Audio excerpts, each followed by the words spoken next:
जय श्री कृष्णा। हमारे चैनल ओम ज्ञान सागर में आप सभी का बहुत बहुत स्वागत है।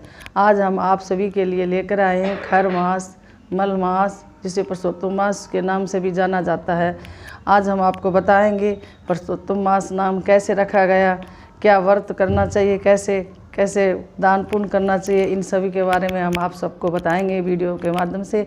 हमारी वीडियो अच्छी लगे तो हमें कमेंट करके ज़रूर बताएं और हमारे चैनल ओम ज्ञान सागर को आप सब्सक्राइब जरूर करें, वीडियो को लाइक करें, सभी दोस्त परिवार के साथ शेयर करें। आइए तो चलते हैं, हम आपको कथा सुनाते हैं। शास्त्रों के अनुसार हर तीसरे साल सूर्योत्तम यानी पुरुषोत्तम मास की उत्पत्ति होती है।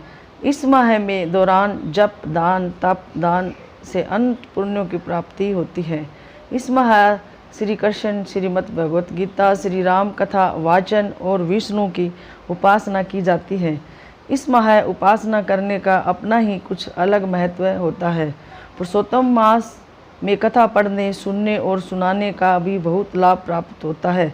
इस मास में जमीन पर शयन, एक ही समय भोजन करने से बहुत ज़्यादा फल मिलता है। सूर्य की 12 संक्रांति के आधार पर ही 12 मास होते हैं। प्रत्येक 3 वर्ष के बाद पुरुषोत्तम मास आता है।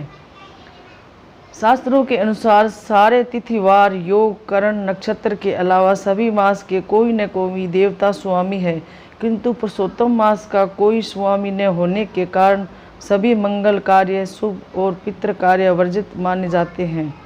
दान, धर्म, पूजन का महत्व पुराने शास्त्रों में बताया गया है कि यह माह व्रत, उपवास, दान, पूजा, यज्ञ, हवन और ध्यान करने से मनुष्य के सारे पाप कर्मों का क्षय होकर उन्हें कई गुना पुण्य फल प्राप्त होता है।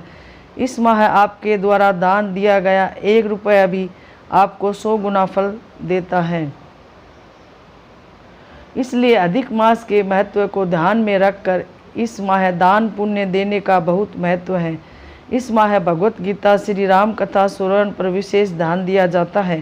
धार्मिक तीर्थ स्थानों पर स्नान करने से आपको मोक्ष की प्राप्ति और अन्य पुण्यों की प्राप्ति मिलती है।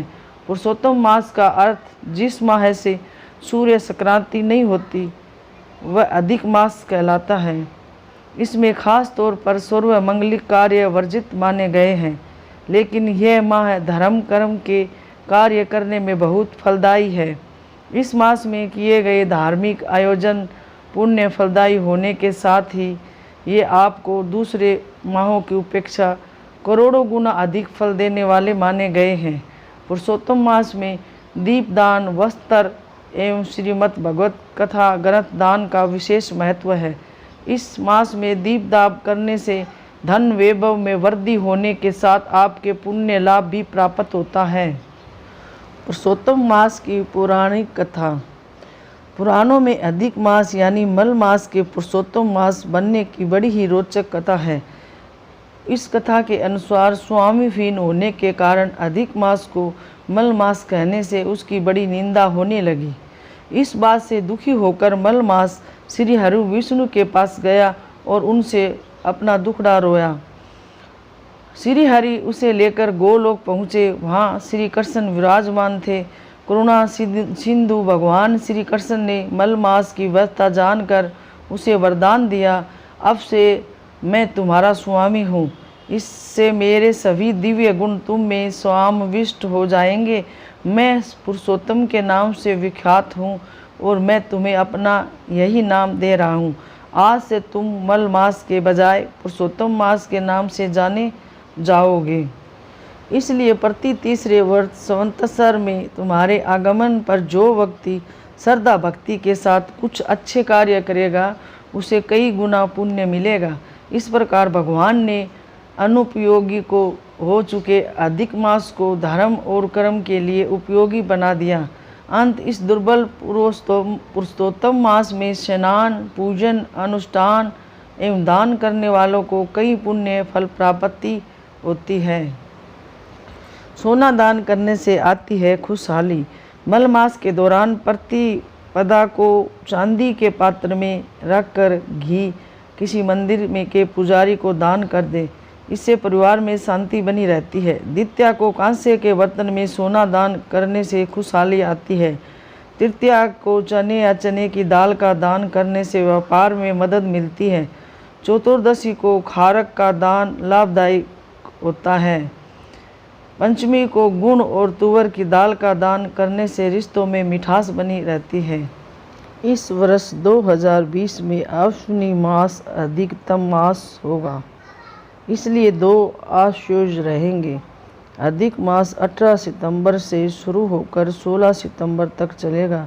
इसके कारण व्रत पर्वों में 15 दिन का अंतर आ रहा है, यानी जनवरी से अगस्त तक आने वाले त्यौहार करीब 10 दिन पहले और सितंबर से दिसंबर तक होने वाले त्यौहार 10 से 15 दिन की देरी से आएंगे। अधिक मास के लिए पुराणों में बड़ी ही सुंदर कथा सुनने को मिलती है। यह कथा दैत्यराज हिरण्यकश्यप के वध से जुड़ी है। पुराणों के अनुसार दैत्यराज हिरण्यकश्यप ने एक बार ब्रह्मा जी को अपने कठोर तप से प्रसन्न कर लिया और उनसे वर मांगा। अमरता का वरदान देना निषाद है, इसलिए ब्रह्मा जी ने उसे कोई और भी वर मांगने को कहा। तब हिरण्यकश्यप ने वर मांगा कि उसे संसार का कोई नर नारी, पशु, देवता या असुर मार ना सके, हर वर्ष के 12 महीनों में मृत्यु को प्राप्त ना हो। जब वह मरे तो ना दिन का समय हो ना रात का, वह ना किसी अस्त्र से मरे ना किसी शस्त्र से, उसे ना घर में मारा जा सके ना ही बाहर घर के मारा जा सके। वह वरदान के मिलते ही हिरण्यकश्यप स्वयं को अमर मानने लगा और उसने खुद को भगवान घोषित कर दिया। समय आने पर भगवान विष्णु ने अधिक मास में नरसिंह अवतार यानी आधा पुरुष और आधे शेर के रूप में प्रकट होकर शाम के समय देहरी के नीचे अपने नाखूनों से हिरण्यकश्यप का सीना चीरकर उन्हें मृत्यु के द्वार भेज दिया। हिंदू धर्म के अनुसार प्रत्येक जीव पंच महाभूतों से मिलकर बना है। इस पंच महाभूतों में जल, अग्नि, आकाश, वायु, पृथ्वी सम्मिलित है। अपनी प्रकृति के अनुरूप ही ये पांचों तत्व प्रत्येक जीव की प्रकृति रूप से निश्चित करते हैं। अधिक मास में समस्त धार्मिक कृत्यों, चिंतन, मनन, ध्यान, योग आदि को माध्यम से साधक अपने शरीर में समाहित इन 5 तत्वों से संतुलन स्थापित करने का प्रयास करता है। इस पूरे मास में अपने धार्मिक और आध्यात्मिक प्रयासों से प्रत्येक व्यक्ति अपनी भौतिक और आध्यात्मिक उन्नति और निर्मलता के लिए उद्यत होता है। इस तरह अधिक मास के दौरान किए गए प्रयासों से व्यक्ति हर 3 साल में स्वयं को बाहर से स्वस्थ कर परम निर्मलता को प्राप्त कर नई ऊर्जा से भर जाता है। ऐसा माना जाता है कि उस दौरान किए गए प्रयासों में समस्त कुंडली दोषों का भी निवारण हो जाता है।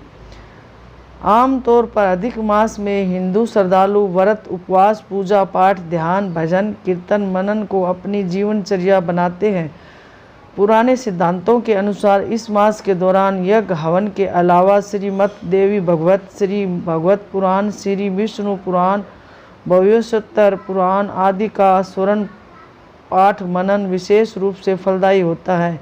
अधिक मास के लिए भगवान विष्णु है, इसलिए इस पूरे समय में विष्णु मंत्रों का जाप विशेष लाभदायी होता है। ऐसा माना जाता है कि अधिक मास में विष्णु मंत्र का जप करने वाले साधकों को भगवान स्वयं विष्णु आशीर्वाद देते हैं, उनके पापों का शमन करते हैं और उनकी समस्त इच्छाएं पूरी करते हैं। हमारे चैनल ओम ज्ञान सागर को सब्सक्राइब करें, प्लीज़ वीडियो को लाइक करें और सभी परिवार दोस्तों के साथ शेयर करें, ताकि हम और भी अच्छी ऐसी जानकारी आप सभी के लिए लेकर आएं और सभी को इस वीडियो से लाभ मिले। धन्यवाद।